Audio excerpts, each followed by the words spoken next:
Welcome back. Europe जाने की ख्वाहिश ने मजीद 50 अफराद को मौत की वादी में धकेल दिया। स्पेन जाने वाली गैर मुल्की तारकीन वतन की एक और कश्ती खुले समंदर में डूब गई। 44 पाकिस्तानियों समेत 50 अफराद की अमात का खदशा है। रॉयटर्स ने तारकीन वतन के हुकूक के ग्रुप वॉकिंग बॉर्डर्स के हवाले से बताया, तारकीन वतन की कश्ती मारितानिया से स्पेन जा रही थी। मराकश के हुकाम का कहना है डूबने वाली कश्ती में सवार 36 अफराद को बचा लिया गया। रॉयटर्स के मुताबिक कश्ती में 66 पाकिस्तानियों समेत 86 तारकीन वतन सवार थे।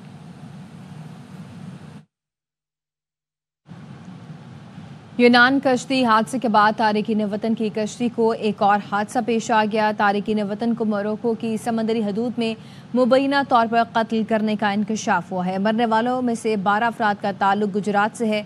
45 अफराद को लेकर कश्ती 2 जनवरी को मोरितानिया से स्पेन रवाना हुई। आमिर हमारे साथ मौजूद हैं, तफसीलात उनसे हासिल करते हैं। कहिएगा आमिर।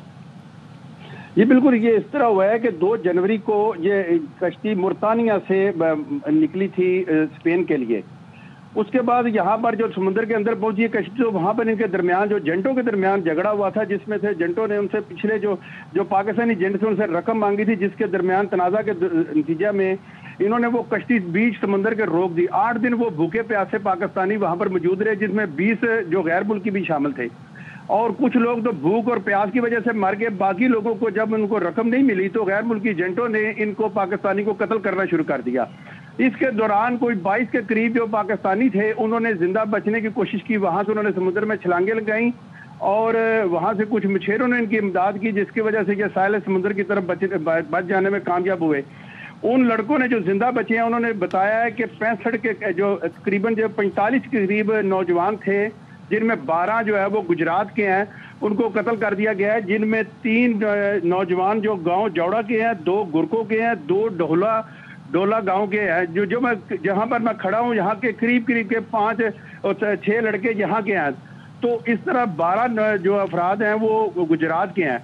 अभी जो मेरी थोड़ी देर पहले FIA से बात हुई थी, मैंने उनके तर्जमान से भी रब्ता किया और मौजूदा जो डिप्टी डायरेक्टर हैं बलाल तारक, उनसे भी रब्ता किया। तो उन्होंने मुकम्मल तौर पर लाइलमी का इज़हार किया। उनका कहना था कि हमें इस बारे में अभी तक फॉरेन ऑफिस से कोई इतला नहीं है, ना हमें किसी ने बताया। और मसला ये है कि अभी तक ये जो सूरत हाल है गुजरात की, जहाँ पर जो अमवात होती है, एजेंट जो खुलेआम लोगों को लेके जाते हैं और उनको जो सब्ज़ बाग दिखाते हैं कि जी आपको हम बजरिया जहाज लेके जाएंगे, बड़े अच्छे तरीके से लेके जाएंगे, लेकिन वहां पर जाके तो ये उनको समुद्री तूफानों के समुद्री जो एजेंटों के सुपुर्द करते हैं। और ये तीसरा चौथा हादसा है जो गुजरात में इस बार रूनमा हो चुका है। अच्छा आमिर, FIA हुकाम ने तो इस वाक़े पर लाइलमी का इजहार कर दिया है, लेकिन जनरली ये वाक़या जो है वो बढ़ते जा रहे हैं और वज़ीर आज़म शहबाज शरीफ साहब ने भी इंसानी स्मगलिंग के ऊपर सख्त और तेज़ तरीन हिदायत जारी की हैं।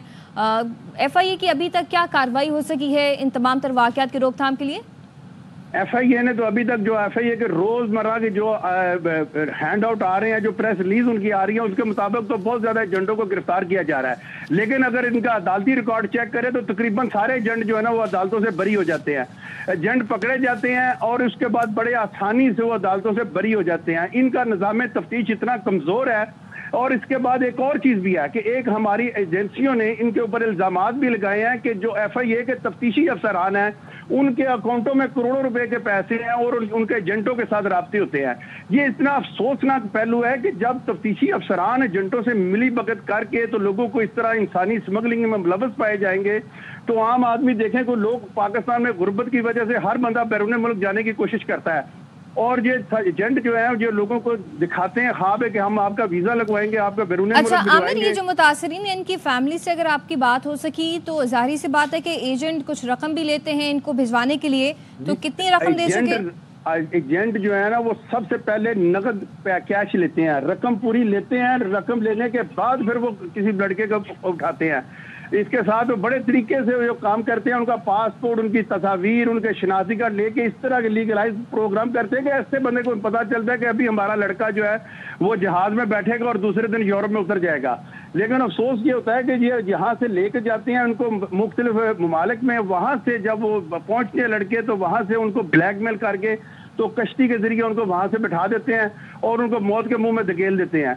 और ये प्रोसेस जो आज का नहीं है, ये काफी अरसे से जारी है। और सबसे ज्यादा जो मुतासरीन है ये गुजरात और मंडी बावलदीन के निकलते हैं। अभी भी जेंटों का अभी भी ये आलम है कि कई 100 जो अफराद हैं इस वक्त जेंटों की तहवील में मुख्तलिफ जगहों पर बैठे हुए हैं। जी अच्छा आमिर, ये भी कहिएगा कि ये लोग जो जहाज पर सफर कर रहे थे ये कितने अरसे से सफर में थे? ये 2 जनवरी को निकले थे और 8 रोज 2 जनवरी को जब निकले हैं तो वहां पर जब ये उस जहां पर ये कश्ती का हादसा पेश है वहां पर उन्होंने उनको रोक दिया। रोक के तो पीछे इनके एजेंटों की आपस में लड़ाई शुरू हो गई है। ये गैर मुल्की एजेंट थे जो वहां से वो अबशी टाइप के होते हैं जो लेके इनको जा रहे थे। उन्होंने पाकिस्तानी एजेंटों से रब्ता किया। उन्होंने कहा जी रकम में दे। जब उन्होंने रकम नहीं दी तो 8 रोज उन्होंने ये कश्ती समुद्र में खड़ी कर दिया। इनके पास जो कि अनाज बहुत कम होता है, खाने पीने की चीजें बहुत कम होती हैं, तो लोगों को मरने के शुरू हो गया सिलसिला। बहुत ज्यादा पाकिस्तानी जो वो तभी मौत ही मर गए।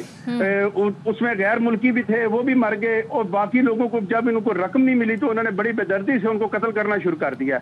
उसमें से कुछ लड़के जो जान बचा के वहां से भागे, उन्होंने छलांगे लगाई हैं और वहां से वो जान बचा के निकले हैं। और जब पहुंचे हैं वो तो वहां से उन्होंने अपने लवाहिकीन को पीछे राब्ता किया और बताया कि हमारे साथ तो ये हादसा पेश आ गया। जी ठीक है, बहुत शुक्रिया आमिर बड़ तफसीलात के लिए। खबरें और भी हैं लेकिन यहाँ वक्त हुआ है एक ब्रेक का, हमारे साथ रहिए। Welcome back. कराची में बड़ा बोर्ड जहांगीराबाद पर तजावुजात के खिलाफ ऑपरेशन। KMC और जिला इंतजामिया की कार्रवाई के दौरान मुश्तल अफराद ने पथराव कर दिया। अफजल खान हमारे साथ मौजूद हैं, उनसे मजीद जानेंगे। जी अफजल। देखिए, KMC और जिला इंतजामिया की जानिब से बड़ा बोर्ड जहांगीराबाद पर तजावुजात के खिलाफ ऑपरेशन किया जा रहा था। उस दौरान मुश्तइल पथारेदारों ने पथराव करके सड़कें बंद कर दी और एहतजाज शुरू कर दिया। इस एहतजाज की वजह से बड़ा बोर्ड और जहांगीराबाद आने जाने वाली सड़कों और अतराफ की सड़कों पर बदतरीन ट्रैफिक जाम हो गया, जिसकी वजह से शहरियों को मुश्किलात का सामना करना पड़ रहा है। गाड़ियों की तवील कतारें लग गई हैं और शहरी परेशान है। इस बारे में ट्रैफिक पुलिस हुकाम से हमारी बात हुई तो उनका कहना था कि नाजमाबाद जाने वाले शहरी हबीब बैंक चौरंगी के रास्तों को मुतबादिल के तौर पर इस्तेमाल कर सकते हैं। इसी तरह पाक कॉलोनी से आने वाले ट्रैफिक को अंदरूनी गलियों में भेजा जा रहा है और हबीब बैंक से नाजमाबाद 2 नंबर जाने वाली सड़कों को भी मुतबादिल के तौर पर इस्तेमाल किया जा सकता है। दूसरी जानिब पुलिस भी इस मौके पर पहुंच गई है और जो मुजाहिरीन है उनके साथ मुज़ाकरात किए जा रहे हैं ताकि जल्द अज जल्द रोड को खुलवाया जा सके। ठीक है, बहुत शुक्रिया आपका। पाकिस्तान तहरीक इंसाफ ने मुज़ाकरात को कमीशन बनाने से मशरूत कर दिया है। तीसरी बैठक में हुकूमत को तहरीरी मुतालबात पेश कर दिए गए। पहला मुतालबा 2 इंक्वायरी कमीशन तश्कील देने का है। पहला कमीशन बानी की गिरफ्तारी की कानूनी हैसियत, 9 मई वाक़यात की तहकीकात और CCTV का जायजा ले। दूसरा कमीशन 24 से 27 नवंबर तक के वाक़यात की तहकीकात करे। तमाम सियासी कैदियों को रिहा करने का मुतालबा भी शामिल है। 2 मुतालबात हैं जुडिशल कमीशन के। DORs होंगे। जुडिशल कमीशन पे प्रिंसिपली एग्री करने के बाद DORs या कोई और चीज़ डिस्कस करने के लिए मीटिंग करना चाहेगी तो हो सकती है, लेकिन अगर जुडिशल कमीशन के ऊपर एग्री नहीं करती तो फिर अगला जुडिशल कमीशन तश्कील ना दिया तो मुज़ाकरात खत्म। PTI ने हुकूमत को 3 सफ़हात पर मुश्तमिल मशरूत तहरीरी मुतालबात पेश कर दिए। हुकूमत ने 7 दिन के अंदर अंदर तहरीरी जवाब देना है। वफाकी हुकूमत और पाकिस्तान तहरीक इंसाफ के दरमियान मुज़ाकरात की तीसरी बैठक स्पीकर कौमी असम्बली अयाज सादिक के ज़ेर सदारत हुई। तहरीरी मुतालबात में पहला मुतालबा चीफ जस्टिस पाकिस्तान या सुप्रीम कोर्ट के 3 जजों पर मुश्तमिल 2 इंक्वायरी कमीशन तश्कील देने का था। पहला कमीशन बानी PTI की गिरफ्तारी की कानूनी हैसियत और 9 मई वाक़यात की तहकीकात करे, जिसमें CCTV वीडियो का जायजा भी शामिल हो। दूसरा कमीशन 24 से 27 नवंबर तक के वाक़यात की तहकीकात करे। ये भी कहा हुकूमत हमारी मुशावरत से 7 दिन में कमीशन तश्कील दे। दोनों तहकीकाती कमीशन का क़याम हुकूमत की संजीदगी जाहिर करने के लिए जरूरी है। कमीशन तश्कील ना दिए गए तो मुज़ाकरात जारी नहीं रहेंगे। PTI का दूसरा मुतालबा तमाम सियासी कैदियों की जमानतें मंजूर करना और सजा याफ्ता रहनुमाओं की सजाएं मुअत्तल करके उन्हें रिहा करना है। PTI के तहरीरी मुतालबात पर अली अमीन गंडापुर, उमर अयूब, अल्लामा नासिर अब्बास, असद कैसर, सलमान अकरम राजा और हामिद रजा ने दस्तखत किए। का कहना है हुकूमत और PTI PTI में मुज़ाकरात का चौथा दौर 28 जनवरी को होगा। PTI मुज़ाकराती कमेटी की बानी PTI से पीर को मुलाकात कराई जाएगी। मुशावरत करके जुडिशल कमीशन की तश्कील का मामला चीफ जस्टिस पर छोड़ा जाएगा। वज़ीर आला खैबर पख्तूनख्वा अली अमीन गंडापुर का इजलास में मिस्बत किरदार रहा। हुकूमती अरकान ने भी अली अमीन गंडापुर के मिस्बत किरदार का एतराफ किया। हुकूमत ने बानी से तन्हाई में मुलाकात का यकीन दिलाया है। अपोजिशन लीडर उमर अयूब कहते हैं हमने मुतालबात पेश कर दिए हैं, हुकूमत को 7 दिन में तहरीरी जवाब देना है। वज़ीर आला खैबर पख्तूनख्वा अली अमीन गंडापुर ने कहा मुज़ाकरात पर शक होता तो इसका हिस्सा नहीं बनता, इस वक्त बैकडोर मुज़ाकरात की जरूरत नहीं। PTI कमेटी के रुकन सलमान अकमर राजा ने कहा कि कमीशन के मामले पर इत्तफाक नहीं होता तो आगे नहीं बढ़ सकेंगे।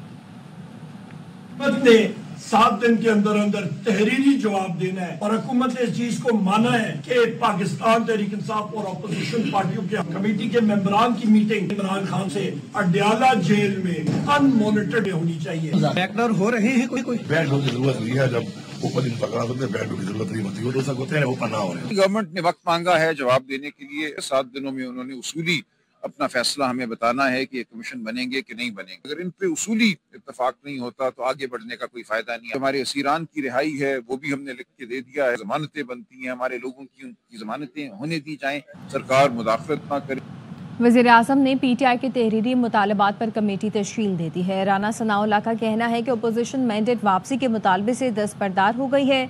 कमीशन बनाने के मुतालबात पर बोले इन मामलात के लिए जुडिशल कमीशन के क़याम का जवाज़ नहीं बनता। तहरीक इंसाफ ने 26 नवंबर की अमवात से मुतालिक कोई तफसील नहीं दी। इरफान सदीक़ी कहते हैं 7 दिन में मुतालबात पर बाज़ाब्ता मौक़िफ़ देंगे। बानी PTI से मुलाकात होनी चाहिए। खुले माहौल में मुलाकात चौक चौराहों बाजारों में ही हो सकती है, जेल में नहीं। उन्होंने गवर्नमेंट को चार्टर ऑफ डिमांड दिया है। 2 बुनियादी मुतालबात हमारा मैंडेट वापस किया, उससे वो जो है वो दस्तबरदार हो गए। फेडरल गवर्नमेंट 2 कमीशन सेटअप करे, उन कमीशन को या तो चीफ जस्टिस ऑफ पाकिस्तान जो है वो उनको हेड करे या फिर 3 सीनियर 3 जज साहबान उन कमीशन को हेड करे। जब एक मामला ऑलरेडी उसके ऊपर जुडिशल रिव्यू हो चुका है, सुप्रीम कोर्ट के सीनियर जजेस पे मुश्तमिल जो इंक्वायरी कमीशन चाहते हैं उसकी कोई जस्टिफिकेशन प्रीमा फेसी नहीं बनती। जहाँ तक उनकी दस्तावेज का ताल्लुक है, TORs अजीबोगरीब किस्म के हैं और वो मुतालबात भी ऐसे हैं, दस्तावेज कम है और हुकूमत के ऊपर चार्ज शीट बहुत ज्यादा है। एक कमीशन बना दिया जाए, ये एक सोच है, राय है, हम कोई इनकार अभी नहीं कर रहे, इकरार भी नहीं कर रहे। उनकी तरफ से फिर मुतालबा आया कि हमें इमरान खान साहब से मुलाकात का मौका दिया जाए, हमने उससे एग्री किया। उन्होंने कहा जी कि आज़ादाना माहौल हो। अब आज़ादाना माहौल के तकाजे घरों में या बाजारों में या चौराहों में या चौकों में तो हो सकते हैं, जेलों में बड़ा मुश्किल होता है। खबरें और भी हैं लेकिन यहाँ वक्त हुआ है एक ब्रेक का। हमारे साथ रहिए।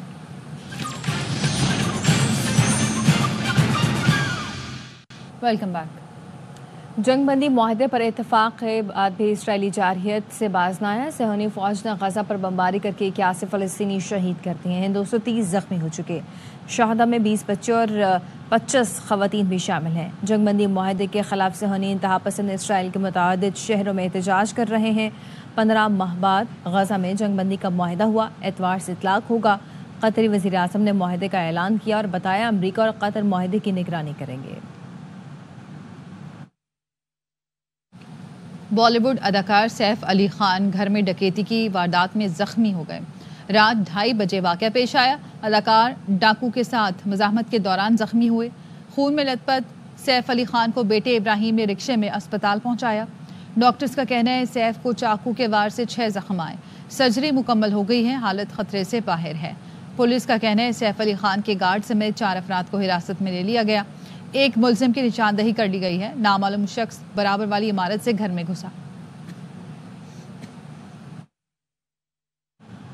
पाक वेस्ट इंडीज टेस्ट सीरीज का आगाज कल से होगा। ट्रॉफी की रहनुमाई कर दी गई है। पाकिस्तान की प्लेइंग 11 का भी ऐलान कर दिया गया है। टीम में 3 स्पिनर और 1 फास्ट बॉलर शामिल हैं। मोहम्मद हुरैरा टेस्ट डेब्यू करेंगे। इस सीरीज के तमाम मैच e-स्पोर्ट्स पर बराह रास्त दिखाए जाएंगे। इसके साथ ही न्यूज बुलेटिन से फिल वक्त इतना। देखते रहिए RY न्यूज।